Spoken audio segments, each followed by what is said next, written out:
The tiny plea drifted into the frozen Denver night, like a prayer breaking through a storm. Her small voice wavered with fear and hope, echoing across the empty service lot behind the towering glass building. Lily Diaz, only 6 years old, bundled in a faded pink coat, stumbled through the snow as tears streaked her cold, flushed cheeks. She clutched her little hands to her chest, breath shaking, each step a cry for mercy. Across the lot, a tall man in a dark navy jacket paused. Noah Walker, a former Navy SEAL scarred by war and guided by faith, turned slowly toward the child. Beside him, Shadow, the loyal German shepherd, lifted his ears, sensing danger before anyone spoke a word. What happened next would test courage, reveal a hidden miracle, and remind everyone that sometimes God sends help in the form of a soldier and a dog who hear a child's prayer in the snow. Before we continue, please subscribe, like this video, and comment where you're watching from. And if this story moves you, share it with someone you care about. Let's begin. Cry for help in the Denver snow. Winter pressed hard against Denver, the wind slicing through empty streets like a warning carried on ice. Inside the service corridor of Kane Tower, Elena Diaz, 42, moved with the weariness of a woman who had grown used to silence swallowing her pain. She was a slender woman, with warm brown skin and soft black hair pulled into a tight bun, though small strands had escaped and clung to her damp temples. The sleeves of her gray custodial uniform hugged arms roughened by years of bleach and cold water. Her back ached with every bend, but she kept her posture neat, almost graceful, as if tidiness could shield what dignity life had spared her. Her mind drifted in and out of fatigue. Some nights she feared she was fading into the walls themselves, becoming one more unacknowledged surface to be polished. She whispered reminders to herself that she did this for her daughter, that one day they might live where hallways didn't echo with orders barked from above. In the small staff room nearby, Lily Diaz, 6 years old, bundled in a pink coat whose fur trim had flattened with age, sat cross-legged on a plastic chair. Her curly dark hair framed a round face far too solemn for her age. She held a crayon with the seriousness of an artist guarding her last hope. The picture she colored, tall buildings under falling snow, came out shaky, smudged where her cold fingers trembled. Hunger tugged at her belly, but she made no sound. She knew that quiet helped her mother breathe. The heavy glass doors of the tower slid open. Gregory Kane, the building's owner, stepped inside, trailed by 2 business partners. Gregory, in his early 50s, wore wealth-like armor. His tailored charcoal coat fit over broad shoulders that had softened from comfort rather than labor. A sharp jawline framed a face set in permanent impatience, and his silver-streaked hair was brushed back with meticulous precision. His cold gray eyes flicked across the lobby, searching for imperfections the way a predator searches for weakness. Tonight, whiskey whispered confidence in his veins. A deal was at stake. Appearances mattered more than people. He expected the building to match his own ruthless image of perfection. When his gaze fell upon Elena still wiping the floors, his expression soured. "What is this?" Gregory's voice cracked across the room. "I said everything had to shine." Elena straightened, heart skipping. "Sir, I finished the East Wing and was starting here. You're an embarrassment," he snapped, and with a sudden flick of his arm, he struck the mop from her hands. The wooden handle clattered across the polished tile with a sound sharp enough to cut. In the staff room, Lily froze. The thud echoed like thunder to her small ears. She slid off the chair, feet barely touching the floor, and crept to the doorway. Her pulse thudded fast as she peered out. What she saw hollowed her breath. Gregory stepped closer, to her mother. "Useless," he spat, and shoved Elena in the shoulder with enough force to topple her. She slipped on the damp floor and crashed hard against the counter's edge. A cry broke from her lips, short, pained, involuntary. The sound carved directly into Lily's chest. Her crayon fell. Fear, sharp and cold, tightened around her ribs. She watched her mother struggle for breath, watched the billionaire's whiskey glass tilt lazily in his hand, watched the 2 suited men avert their eyes. Tears blurred the world. Lily pressed a hand to her mouth to keep from sobbing aloud. Her small body shook as she hid behind the doorframe, torn between terror and instinct tugging her toward her mother. Outside, at the side entrance where snow drifted in soft ridges, Noah Walker halted mid-step as his service dog paused beside him. Noah, nearly 40, carried the unmistakable bearing of a former soldier. Tall and broad-shouldered, he moved with practiced control, though his left knee bore a stiffness that told stories he seldom shared. A trimmed beard traced the line of a square jaw, and faint silver strands threaded through his dark brown hair. His eyes, deep, steady, brown, held both patience and the shadows of battles no one else had witnessed. He wore a thick navy winter jacket, its edges dusted white by the snow. Beneath it, a red-black flannel shirt peeked through, and sturdy boots rooted him firmly against the icy pavement. Though he lived simply now, Noah carried an aura of someone who had once stood in the world's harshest storms and survived them by sheer will. At his side stood Shadow, a 5-year-old German shepherd with a powerful build and intelligent amber eyes. His coat, a blend of deep black and rich tan, lifted slightly in the wind. Calm by nature and disciplined by years of canine training, Shadow rarely reacted without reason. Tonight, his ears pricked sharply. A low growl vibrated in his throat. Noah paused, sensing the shift. "What is it, boy?" Shadow stared toward the frosted windows of Kane Tower. His growl sharpened into one short, decisive bark. An alert, not aggression. Noah followed his gaze, brows tightening. Something inside that building was wrong. He felt it before he could explain it. In the lobby, Gregory loomed over Elena. Her breath came shallow, her vision blurred. She tried to sit up, her palms slipping against the wet floor. Shame burned beneath her ribs, not for falling, but for falling in front of her daughter. She prayed Lily had not seen. But Lily had seen everything. The trembling girl pressed her forehead to the cold glass of the staff room door, tears dripping onto her sleeves. Through the haze of fear, she noticed a figure outside, a tall man with a dark jacket and a large dog standing alert beside him. The silhouette was blurred by snow, but he looked steady, strong, like someone who might listen. She swallowed hard, her mind raced. If she ran out there, would he help? Could he save her mother? Or would she only make everything worse? Elena tried to rise again, and Gregory moved toward her with a sneer building on his lips. Lily's tiny hands curled into fists. Her feet shifted toward the door. And outside, Shadow barked once more, sharp, urgent. The chapter ends as Elena lies struggling on the cold stone floor, Gregory advancing, and Lily fighting tears at the doorway, unsure whether she can reach the Navy SEAL and his watchful dog in time to save her mother. Scars of war and small footprints on the snow. The wind howled against the buildings as if the city itself were shivering under the weight of winter. Noah Walker had learned long ago that silence was never empty. It carried echoes, memories, warnings. As he stood in the dim light outside Kane Tower, the distant hum of traffic faded beneath something older, something threaded into the marrow of who he had become.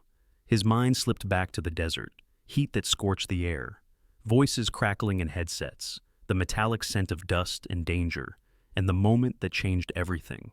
He remembered the blast that tore apart the ground beneath his team, the roar of shrapnel, and the searing pain that shot through his left knee. He remembered dragging a wounded friend behind the remains of a broken wall. He remembered the silence that followed, the kind that didn't calm the soul but hollowed it. After his discharge, Noah traveled from town to town, trying to outrun the fracture left inside him, until the mountains of Colorado offered a quiet that didn't feel like abandonment. He found modest work as a part-time security consultant at a veterans center not far from Denver's outskirts. He didn't seek respect, attention, or explanation. He only sought routine, something steady enough to rebuild himself. Shadow helped with that. The German shepherd sat beside him now, dusted with snow. At 5 years old, Shadow retained the soldier's posture he had learned in the canine unit. Back straight, gaze focused, ears attuned to every shift of wind. His coat, a thick cascade of black, fading to rich tan along his legs and face, bristled in the cold. Shadow had been trained to enter smoke, chaos, and wounded territory with a calm unmatched even among humans. Yet he carried gentleness too, a quiet patience when Noah's nightmares returned, nudging his hand, grounding him back to the present. The dog wasn't just a companion. He was the one presence that had never left. Tonight, Shadow sensed something Noah hadn't yet seen. A soft growl vibrated from the dog's chest, followed by one short bark, a disciplined alert. Noah's hand instinctively brushed his knee, the old wound tightening as if bracing him for something unseen. "What is it, boy?" he murmured, but Shadow's stance said more than words could. Something inside the building was wrong. Inside Kane Tower, Lily Diaz fled down the long, freezing corridor, her breath breaking into little white clouds. Her small boots tapped frantically against the polished floor, slipping as she rounded the corner toward the rear exit. The 6-year-old girl, petite with trembling curls and cheeks streaked with tears, pushed hard on the metal bar of the door. The winter storm met her with a slap of icy wind. She staggered, but did not stop. Fear gave her strength where warmth had failed. She sprinted across the back lot, snow swallowing her ankles with each step. Her coat, thin and worn, flapped wildly behind her like wings too small to lift her. She looked over her shoulder once, just once, fearing she might see her mother collapse again, or worse, see Gregory Kane's looming figure following her. But all she saw was snow and faint light, and ahead of her, 2 shadows, one tall, one 4-legged, beneath a street lamp. Noah reacted first. He crouched, lowering himself to her height as he would when approaching a frightened civilian overseas. His brown eyes softened, steadying her without forcing calm on her trembling body. Shadow stepped beside him, tail low, ears forward, letting out a quiet whine, not of fear, but empathy. Lily stumbled toward them, nearly collapsing into Noah's arms. She clutched at the sleeve of his navy coat, her fingers stiff from cold. "He's hurting my mom," she gasped, voice broken. "The man who owns the big building. He pushed her. Please help." Noah felt something click inside him. It was not rage, not yet. It was recognition, the kind that bloomed when a child's voice cut through every wall he had built. He glanced at Shadow, who remained utterly still, reading the girl with the quiet intelligence only canine soldiers possessed. Shadow's amber eyes swept the area, then lifted toward the tower's glowing silhouette. "Where is she?" Noah asked gently. Lily pointed with a shaking hand. "Inside, by the big floor, the shiny one." More tears spilled as she tried to breathe through panic. Noah rested a steady palm on her shoulder, not a soldier's grip, but a human one. "You did the right thing coming out here," he said. "I'm going to help her." His voice carried the calm of a man who had faced chaos and lived. For Lily, it was the first warmth she had felt all night. Noah stood slowly, rolling his shoulders as the cold air wrapped around him. He tightened his hold on Shadow's leash, though the dog no longer needed direction. Shadow's muscles tensed beneath his coat. He was ready. Snow thickened as Noah looked toward the towering windows of Kane Tower, each pane reflecting harsh light against the storm. The building felt too bright, too loud, too sharp for what had been happening inside its walls. Noah had not planned for trouble tonight. He had planned for a quiet conversation with an old security colleague, a man named Harold Brent, who worked nights to support a teenage daughter. Harold was tall and soft-spoken, with a thinning head of brown hair and deep-set, tired eyes that hinted at years of double shifts. But that meeting would have to wait. Lives weighed heavier than conversations. Noah pressed his lips together. "Shadow," he murmured. The dog lifted his head, alert. "Stay close." Shadow moved to his left side, body aligned with his, their steps synchronized like soldiers returning to the field. Lily reached out, gripping Noah's sleeve once more. "Please, hurry." He knelt again, meeting her eyes. "I won't let anything happen to her." He meant it, not as a promise made lightly, but as a vow shaped by years he could never forget. Then, with Lily beside him and Shadow at his flank, Noah stared up at Kane Tower, its lights flickering through the falling snow like a gauntlet thrown. This was no longer a stranger's problem. It was a matter of conscience. And he could not walk away. The chapter ends as Noah tightens his grip on Shadow's leash, preparing to re-enter Kane Tower, no longer uncertain, but ready for the confrontation waiting inside. The cold stone floor and Shadow's warm breath. The back door groaned under the pressure of the storm as Noah pushed it open, ushering Lily inside with a protective hand on her shoulder. The warmth of Kane Tower struck them like a wall, but the air inside felt far colder than the snow outside. Noah held himself with the contained strength of a man accustomed to stepping into danger. His navy coat, brushed with fresh snow, clung to his broad shoulders. His jaw tightened as he took in the room, an instinctive reading of terrain, exits, threats. His left knee, stiff from old injury, protested slightly as he adjusted his balance, yet his posture remained firm. Beside him, Shadow moved in synchronized steps. The German shepherd's thick black and tan coat rose along his spine, not in fear but readiness. His amber eyes scanned every angle with calculated precision, his breath steady, fogging in small puffs against the polished air. The harness across his chest stood firm, the bold white letters declaring the discipline he carried. Service dog, do not pet. They crossed into the wide marble lobby where the confrontation had begun. Elena Diaz was still on the floor, one hand pressed against the icy tile for support. Her gray uniform now hung unevenly, a tear along the right shoulder exposing bruised brown skin already darkening. Her slender frame shook, not solely from pain, but from the sting of humiliation. Her soft black hair had fallen loose around her face, strands sticking to tear-wet cheeks. She tried to rise again, forcing her body upright with trembling resolve, but the scrape on her elbow sent a jolt through her arm. She swallowed it quietly, the way women who have endured too much often do. Across from her stood Gregory Kane, towering with manufactured confidence. His expensive overcoat, charcoal with a fur-lined collar, hung open, revealing a tailored suit crafted to project power. His face, the sharp, angular jaw softened only by the flush of anger, twisted with indignation. His gray eyes, usually cold, now sparked with something meaner, more frantic. Two business associates lingered behind him. One was Martin Hale, a thin man in his late 40s with a narrow face and restless hands. His spectacles reflected the chandelier's glow, hiding eyes filled with mounting concern. Martin had always been more follower than leader, a man who disliked conflict but disliked responsibility even more. Tonight, fear made him smaller. The other partner, a heavier-set man with sandy hair and a ruddy complexion, stepped back quietly the moment he saw Noah enter. His expression flickered. Shame, doubt, self-protection, no heroism there. The room froze as Lily broke free from Noah's side. "Mama!" Her small boots slapped across the floor as she crashed into Elena's arms. Elena clung to her daughter, burying her face into Lily's hair, drawing strength from the child she had fought so hard to protect. Gregory sneered. "This is private property. That woman has no right to bring strangers into my building." Noah stepped forward, his voice calm but edged in steel. "She didn't bring me. Her daughter asked for help." Gregory's nostrils flared.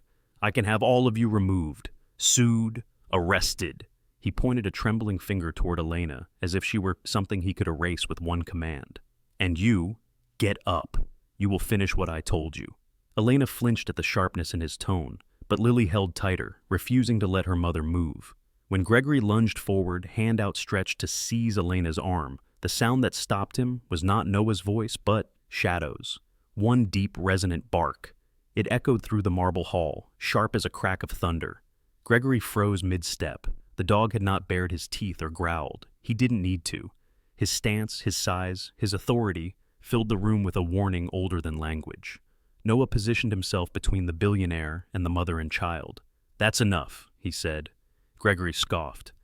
"And who exactly are you?" "Noah Walker, former Navy SEAL."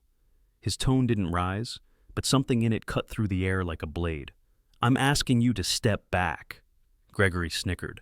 "A washed-up soldier and a mutt? You have no idea who you're dealing with. I have lawyers. I have influence. I can ruin your lives." Noah's gaze did not waver. "Did you strike her?" he asked. Gregory's lips curled. "I disciplined my employee." "That's not discipline." Noah's voice dropped lower. "That's assault." Something in Gregory snapped. He surged forward, shoving aside his own fear, aiming a sharp backhand toward Elena. Not because she had defied him, but because he needed to prove he still had control. But Noah moved first. Years of training fired through his muscles. He intercepted Gregory's arm mid-swing, twisting it just enough to break momentum. Gregory gasped as pain shot up to his shoulder, but Noah applied no more force than necessary. Shadow advanced without command, sliding in front of Elena and Lily, forming a living guard wall, steady, immovable, loyal. The associates stared wide-eyed. Martin Hale, hands shaking, fumbled for his phone. He turned away, whispering urgently to someone. His voice trembled, but his conscience, long dormant under Gregory's shadow, had finally sparked. Gregory's voice cracked into a roar. "I'll destroy you! I'll destroy both of you! Noah's reply was quiet, colder than snow. "You can buy half this city," he said, "but you can't buy the right to lay a hand on her, not while her daughter is watching." The thread of rage drained from Gregory's face, leaving only a bitter, frantic pallor, and beneath that pallor, fear. Because he finally realized he had lost control. The chapter ends with Gregory pinned in place by Noah's restraint, Shadow guarding Elena and Lily and Martin's whispered call for help, drifting across the cold marble, proof that the situation had crossed a line no one could ignore. Handcuffs, flashing lights, and a new roof siren split the winter air, rising and falling like a warning carried through the snowy streets of Denver. Blue and red light washed over the towering glass of Kane Tower, turning its polished walls into a trembling mosaic of guilt and revelation. The storm had quieted, but the cold still bit sharply, settling like frost along the edges of fear inside the lobby. Lily clung to her mother, arms wrapped around Elena Diaz's waist as if holding her upright by sheer will. Elena, slender, exhausted, with dark hair now tangled from the assault, shivered under the weight of shock. Her brown skin showed emerging bruises along her shoulder and forearm, deepening from red to violet beneath the lobby lights. Noah noticed her trembling and removed his navy coat, draping it across her shoulders. The garment looked enormous on her frame, but it caught heat quickly, creating a small shelter against the cold. "Thank you," Elena whispered, though the words barely rose above the sound of the doors opening. Shadow, sensing her fragility, eased closer. The German shepherd lowered his body to sit against the mother and child, letting them lean into his steady warmth. His thick black and tan coat brushed Lily's cheek, and the little girl, wide-eyed and pale, buried her face in his fur. Shadow did not move. His breath rose and fell like a calm tide, anchoring them in the chaos. 3 police officers entered the lobby with brisk but controlled strides.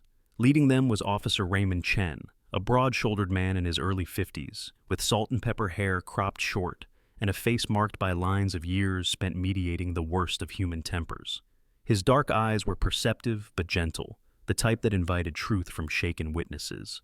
Behind him stepped Officer Maria Lopez, a woman in her 30s with warm olive skin and sharp, observant features. Her black hair was tied tightly at the nape, and she carried herself with disciplined confidence. The third officer, Dylan Hart, was younger, tall and lean, with sandy blonde hair and earnest blue eyes. New enough to the force that concern still softened his expression when he saw harm. Noah stepped slightly forward, not in defense, but in clarity. His presence grew still, disciplined, his posture straight yet non-threatening. Officer Chen scanned the room, eyes landing on Gregory Kane, still red-faced, still shaking, though his bluster faltered when real authority arrived. "We received a call about possible assault," Chen said. "We'll be speaking to each of you." Martin Hale, Gregory's partner, lifted a trembling hand. His thin frame looked even smaller now. I saw him push her," he said, voice cracking. "She fell hard. And the child, she was screaming." Gregory rounded on Martin, fury sharpening his voice. "You spineless little—" "Enough," Lopez snapped, stepping between them. Officer Hart approached Elena, gently. "Ma'am, can you speak?" Elena nodded weakly. "He pushed me. Twice. He was angry that I didn't finish cleaning fast enough. I tried to explain, but he just—" Her voice broke. Lily reached for her mother's hand, squeezing tight. Noah met Officer Chen's gaze. Her daughter ran outside in the storm to find help. She was terrified. I escorted her back in. Chen gave him a small nod of acknowledgement. He recognized military bearing when he saw it. "Former service?" "Navy SEAL," Noah answered. Shadow remained completely still, watching every motion of the officers with trained awareness. The bruises on Elena's skin had grown unmistakable. Combined with Martin's testimony and Lily's trembling account, halting but courageous, the officers made their decision. Officer Lopez pulled out a pair of silver handcuffs. "Gregory Kane, you are under arrest for assault." "What?" Gregory sputtered, backing away. "No, you cannot do this. This is my building." "Which makes no difference under the law," Chen replied calmly. The billionaire's bravado shattered as Hart guided him toward the doors. The Christmas tree behind them, decorated with gold ribbons and white lights, flickered strangely, its festive glow clashing with the harsh reality of the moment. As Gregory was escorted outside, his protests faded into the snowy night. The lobby grew quiet, too quiet. Elena swayed, knees giving out as the adrenaline drained from her body. Noah caught her before she hit the floor, steadying her gently. "You're safe now," he said. "Let's get you somewhere warm." Shadow nosed Lily's hand, urging the girl to stand. She followed Noah closely, never letting go of her mother's fingers. Outside, Officer Lopez approached again. "We can take statements later, but for tonight, you need to leave this building. It's not safe here anymore." Noah nodded. I know a place. He stepped aside to call the Haven Outreach Network, a nonprofit he sometimes volunteered with, especially for families escaping danger. The coordinator on the phone, Melissa Turner, a calm-voiced woman in her 40s, agreed to secure a room at a trusted motel. Melissa was known among the veteran community for her kindness and resilience, shaped by raising 3 children alone after her firefighter husband died in service. Her programs often provided emergency lodging, legal aid, and job placement, exactly what Elena needed. Within an hour, Noah and Shadow escorted Elena and Lily through the snow to a modest motel near Denver's outskirts. The room was small but warm, with soft yellow light and clean linens. For the first time that night, Elena exhaled. She lay down wearing Noah's oversized coat, unable to will herself to remove it. Lily curled beside her, wrapping both arms around Shadow, who settled beside the bed like a silent guardian. The dog's steady breathing lulled the child into long-awaited sleep. When morning light filtered through the curtains, there was a soft knock. Melissa Turner herself stepped inside, a tall woman with sandy brown hair pulled into a loose bun, warm hazel eyes behind thin glasses, and an air of someone who had spent years helping others carry unbearable weight. She smiled gently at Elena. "We're here to help," she said. "We can arrange legal representation, temporary housing, and a better job for you, if you're willing." Elena's eyes filled. I don't know what to say. Just say yes," Melissa answered kindly. Behind her, Lily peeked out from the blankets. "Will Noah and Shadow visit us?" she whispered. Elena looked toward Noah, who gave a small nod. And for the first time in many months, hope stirred inside her. The chapter ends with Elena accepting help from the Outreach Network, as Lily asks whether Noah and Shadow will stay in their lives, a question carrying new warmth amid the winter storm. Footprints in the snow and a family beyond blood, winter settled into Denver with a quiet insistence, covering rooftops and sidewalks in pale sheets of cold light. Weeks had passed since Gregory Kane's arrest, yet the city still hummed with whispers of the scandal, radio hosts debating ethics, newspapers printing careful columns, neighbors gossiping near frosted windows. But for Elena Diaz and her daughter Lily, the world had shrunk to something gentler, warmer, and far more important. Their new apartment sat on the second floor of a modest brick building near a small city park. It was nothing grand. 2 rooms, an old radiator that clicked at night, windows that fogged easily, but to Elena, it felt like stepping into another life. She had chosen soft cream curtains, a second-hand rug with floral stitching, and a lamp that threw a golden glow across the room when the sun dipped. And Lily brought color to the walls. Sheets of paper hung in uneven rows, each one a child's dreamscape brought to life. In many drawings, a tall man stood with calm, strong shoulders, wearing a deep navy coat. Beside him was a large German shepherd with warm amber eyes. Around them, 2 figures, Elena with her gentle smile and Lily with her beaming joy, held hands beneath soft flakes of falling snow. At the bottom corner of the largest drawing, Lily had written carefully, "Our winter angels." When Noah Walker first saw the artwork, he had grinned in a way that softened the rugged lines of his face. The Navy SEAL in him was all discipline and endurance, but the man behind that identity had always been simpler, someone who valued small joys. His deep brown eyes lingered on the drawings with a mixture of embarrassment and gratitude. Shadow, of course, seemed pleased with his portrayal, sniffing the paper as if verifying the accuracy of his own ears and tail. Noah and Shadow began visiting naturally. Some evenings after work, Noah would bring warm pastries from a corner bakery or drop off a used book he thought Lily might enjoy. His tall frame filled the doorway, carrying with him the crisp smell of cold air and coffee. Shadow padded in behind him, nails tapping lightly on the old wooden floor. Lily always ran to greet them, flinging her arms around Shadow's neck. The dog accepted her affection with noble patience, leaning into her small palms without ever losing his composed stance. Noah would watch with soft amusement, one hand absently adjusting the cuff of his flannel shirt or brushing snow from his hair. Elena would greet them with shy warmth. She was still adjusting to stability, still learning how to breathe without fear tightening her chest. Her long dark hair, once tightly pinned in place during her shifts, now fell freely past her shoulders in soft waves. Work at the community center suited her gentle temperament, and though she grew tired at the end of each day, It was a peaceful exhaustion. She often found herself thanking Noah far too many times, to which he always responded with a quiet laugh and a shake of his head. "I'm not owed anything," he'd say. "I'm just trying to honor the people I've lost." His voice carried a shadowed undertone, the weight of past grief, yet it softened whenever he looked at Lily. One afternoon, snow drifted lazily through the sky, swirling like spun sugar over the rooftops. The four of them, Elena, Lily, Noah, and Shadow, walked to the small park near the apartment.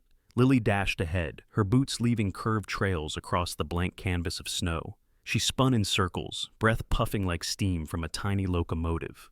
Shadow followed her at a watchful distance, muscles relaxed yet attentive, his posture the perfect balance of protector and playmate. Elena and Noah walked behind them. She pulled her coat tighter, though the air was not nearly as biting as the nights she used to endure outside Kane Tower. "You seem happier," Noah observed gently. "I am," Elena admitted. "It still feels unreal some days, but Lily sleeps better now, fewer nightmares." "That matters," he said. His gaze lingered on the child running freely, her laughter ringing through the air like small chimes. For Noah, who had known too many nights filled with silence and loss, that sound was healing. Lily suddenly stopped and turned, her expression serious. Her curls bounced as she ran back toward them. "Uncle Noah," she said, her chosen title for him since the first week, "are you a hero?" Noah blinked, caught off guard. He rubbed the back of his neck, a gesture he often made when uncomfortable. "Well," he murmured, "heroes are big shoes to fill, I don't think." But Elena shook her head before he could finish. "He heard your voice in the snow," she said softly. "That's enough to call someone a hero?" Noah's breath caught faintly. He glanced away, embarrassed, but a faint smile tugged at the edge of his mouth. As the sun dipped below the buildings, casting a soft lavender glow across the park, they made their way back to the apartment. Lily sat on the front step, brushing snow from the stone with her mittened hand. Shadow lowered himself beside her, allowing her to lean her head against his sturdy neck. "Uncle Noah," Lily whispered, "if I didn't find you and Shadow that night, Mama would still be cleaning that scary building, right?" The golden porch light framed the doorway behind Elena, painting the snow at Noah's feet in warm hues. He crouched beside the girl, meeting her gaze with quiet sincerity. "You saved your mother first," Noah said. "Shadow and I just followed a brave little girl's cry for help."